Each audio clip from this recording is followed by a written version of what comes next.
Você está em seu quarto mandato, né? Nós sabemos como é difícil ser vereador aqui na cidade de Santo André, são muitos votos. A quem você atribui, né, todos esses votos, a sua eleição? Olha, são vários fatores, né? Acho que assim, o mais importante, claro, sempre é a população. Eu sempre digo que ganhar uma primeira eleição pode acontecer, é mais difícil, mas pode acontecer por acidente, né? Você está ali envolvido num trabalho de comunidade, igual eu estava envolvido, aquele pessoal que te rodeia, de repente, tem o desejo, a gente precisa ter alguém, como aconteceu no meu caso, e te colocam, né? Olha, você tem esse perfil, vamos trabalhar para que você seja vereador. Agora, se reeleger, né, uma ou duas vezes, aí já é fruto também, é claro, do trabalho, né? Do seu trabalho, do trabalho da sua equipe. O vereador não trabalha sozinho, assim como presidente da Câmara eu tive uma equipe e eu digo que foi uma excelente equipe que junto comigo tocou os 2 anos de trabalho da presidência.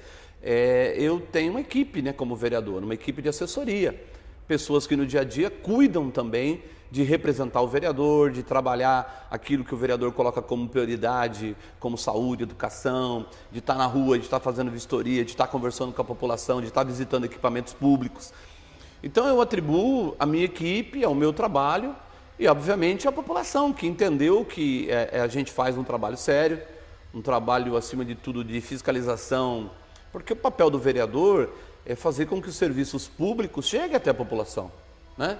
Cobrar, é ir lá, é ser a voz da população quando tem um problema no bairro, né? Que vocês que acompanham a sessão sabem, né? O vereador traga aqui N problemas. É lógico que eu gostaria que a cidade tivesse tudo caminhando perfeitamente, né? Que os serviços públicos fossem de excelência e que a gente tivesse só o trabalho aqui de fiscalizar a execução do orçamento. Mas não é isso que acontece numa cidade como Santo André.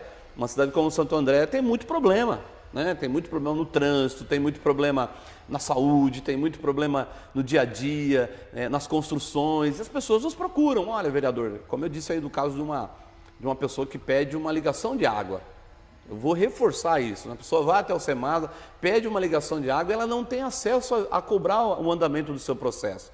E aí ela procura o vereador, é óbvio, ela não consegue bater lá na porta do superintendente, que não vai atendê-la, ela vem bater na porta do gabinete. E o vereador acaba pegando para si algo que talvez nem fosse o seu papel. Mas ele precisa dar uma resposta ao munícipe e, acima de tudo, aproveitar aquela solução de um problema pessoal também para ver o que está acontecendo na estrutura, né? Como é que pode melhorar a estrutura, como é que a gente pode trabalhar para que as coisas aconteçam de maneira mais, eu diria, mais dinâmica, sem precisar do legislativo. Então, talvez esse trabalho, essa resposta ao munícipe, no nosso gabinete a gente tem esse lema, né? A resposta pode ser não, mas nós nunca deixaremos de dar a resposta, de ir atrás, de cobrar, de insistir para que o problema seja resolvido. E talvez o munícipe acabe enxergando nisso aí alguém que continua merecendo a sua confiança. Eu fico muito feliz de estar no 4º mandato e diria assim, sempre entre os mais votados da cidade, o que é muito importante para mim. E nesses anos como vereador, quais projetos de sua autoria você destacaria? Então, na verdade, assim, primeiro precisa deixar claro para a população que ao vereador cabe muito pouco fazer lei, né? Eu diria que assim, a gente está muito restrito, existe muita dificuldade, porque o vereador não pode fazer nenhuma lei que gere obrigação ao executivo, o vereador não pode fazer nenhuma lei que gere despesas para o executivo, né? Então, a mudança vou colocar aqui, a mudança de uma rua de direção traz despesas. Por quê? Porque tem que trazer placa. Se for levar o pé da letra como se costuma levar, o vereador não pode fazer absolutamente nada. Agora, eu destaco algumas ações importantes do meu mandato, né? Eu digo sempre para as pessoas, quando eu comecei a discutir aqui a questão do barulho, por exemplo, noturno na cidade com a lei dos bares, né? Que em algumas cidades acabou se tornando uma lei de impedir que bares ficassem abertos na madrugada. Em Santo André a gente não alcançou esse objetivo, mas melhorou demais a responsabilidade também do dono do estabelecimento, né? Passaram a trabalhar melhor a acústica, passaram a se preocupar mais com o estacionamento, se preocupar mais em que esse barulho ficasse só dentro das dependências. A Figueira sempre foi um problema, Não vou dizer que resolveu 100%, mas do que nós começamos a discutir lá há 10 anos atrás para hoje, o avanço foi muito significativo. Ações na área da saúde, né? Especialmente com o advindo do Hospital da Mulher. O tempo passa, as pessoas esquecem um pouco da nossa luta lá de 2003, 2004, 2005, mas está lá hoje o Hospital da Mulher fazendo 400 partos mês, né? As nossas crianças nasceram na cidade de Mauá, nada contra Mauá, contra São Bernardo, mas nós queremos que as crianças andreenses nasçam aqui na nossa cidade. Então está lá o Hospital da Mulher, né? Eu sempre que passo ali me recordo da luta de 3, 4, 5 anos de 12, 13 mil assinaturas. Então tem uma série de coisas que a gente pode destacar na lei de uso e ocupação de solo, né? Preocupação que a gente sempre teve de ter uma cidade, eu acredito que vamos ter que discutir isso de novo, uma cidade que começa a ser verticalizada. Infelizmente, talvez as pessoas não saibam, não se atenham a isso, mas hoje o grande problema de energia elétrica e o grande problema de água em alguns bairros está atrelado ao tanto que esses bairros cresceram do ponto de vista da ocupação, sem ter a rede elétrica é a mesma de 20 anos atrás, mas o número de pessoas que moram naquele bairro em prédios, em apartamentos sem condomínio, não é mais o mesmo. A rede de água é a mesma, mas o número de pessoas que usam a água duplicou, triplicou. Então, eu fiz uma discussão lá 10 anos atrás, 6, 7 anos atrás, e acredito que agora vamos ter que fazer outra discussão. Então, eu destaco, Leiliane, que o papel do vereador, acima de tudo, é estar atento a essas questões. É claro, ele pode criar leis, lei do estacionamento, né? Essa lei que dá 15 minutos para que as pessoas que vão ao shopping tenham o direito de entrar no shopping e sair, né, em 15 minutos se não encontrar uma vaga e não pagar o estacionamento. É uma lei que nasceu de minha autoria nesta casa. Foi por causa de um projeto de lei da minha autoria que nasceu esses 15 minutos de tolerância. Mas assim, o que eu digo, são coisas muito pequenas diante do papel... diferença, né? Tá, mas diante do papel mais importante do vereador, que é fiscalizar e cobrar serviços públicos de eficiência. E eu tenho certeza que, principalmente na área da saúde, nós temos dificuldade, mas avançou muito por conta do trabalho, no meu trabalho como vereador e de outros vereadores aqui, né? Reformas de unidades de saúde, implementação de serviços públicos na área da saúde, e a gente continua atento. É uma das áreas que eu ainda acho que dá para mexer e fazer muita coisa para a população. Minha próxima pergunta é justamente sobre isso. Donizete, para você, quais são os maiores problemas de Santo André? Você já comentou da saúde.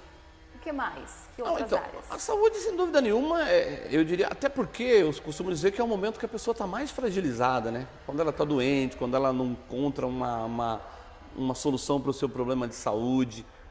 Junto com isso, a segurança, né? É uma tristeza a gente andar, não poder andar nas ruas da nossa cidade, é uma tristeza a gente ter o seguro de automóvel, um dos mais caros, eu diria, se é do Brasil, provavelmente é do mundo, né? Porque nenhum lugar no mundo seguro de automóvel é tão caro como no Brasil. Então, uma tristeza a insegurança que a gente vive, né? Acredito que a cidade, infelizmente, deixou de avançar muito nos últimos anos. Principalmente, Santo André é uma cidade razoavelmente, uma cidade bonita, né? E uma cidade que não foi, na minha opinião, bem cuidada como deveria ter sido cuidada nos últimos anos. A gente quer viver numa cidade agradável, né? A gente quer viver numa cidade com praças agradáveis, com arborização. A gente quer viver numa cidade bonita. Eu acho que Santo André patinou muito nisso.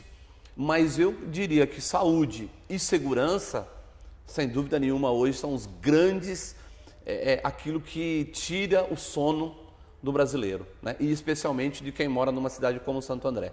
A violência tomou conta das ruas, né? E não é uma cidade, eu diria que hoje Santo André deixou de ser uma cidade, poderia ser uma cidade muito mais bonita do que é, muito mais agradável para se viver, né? Com ruas melhores cuidadas, com praças melhores cuidadas.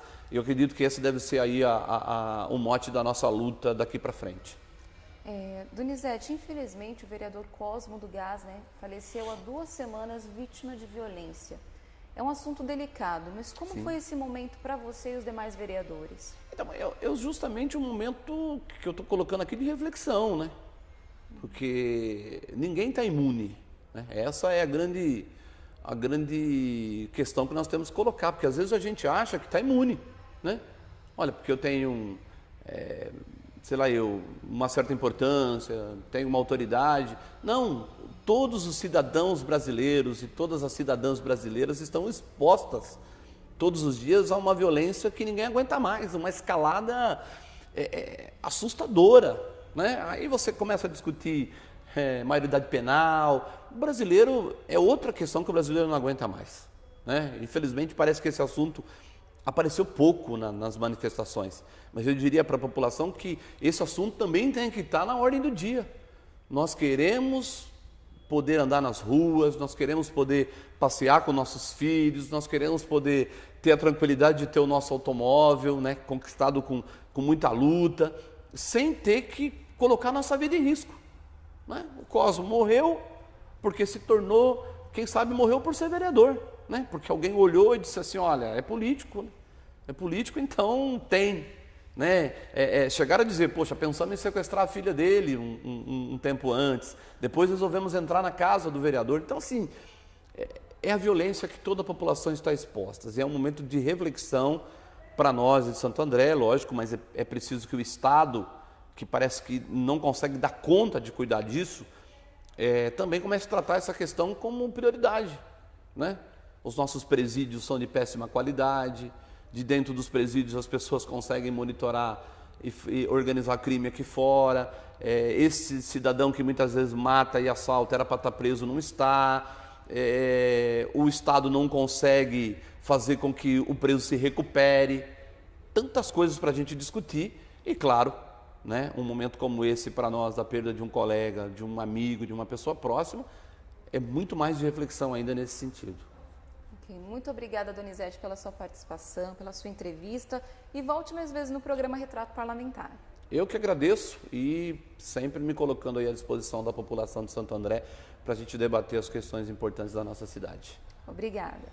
E eu agradeço também a você que acompanhou o programa Retrato Parlamentar. No próximo programa, a sua pergunta, o seu questionamento pode ser respondido. É isso mesmo. É só mandar a sua pergunta para o comunicação@cmsandré.sp.gov.br. Muito obrigada e até o próximo programa.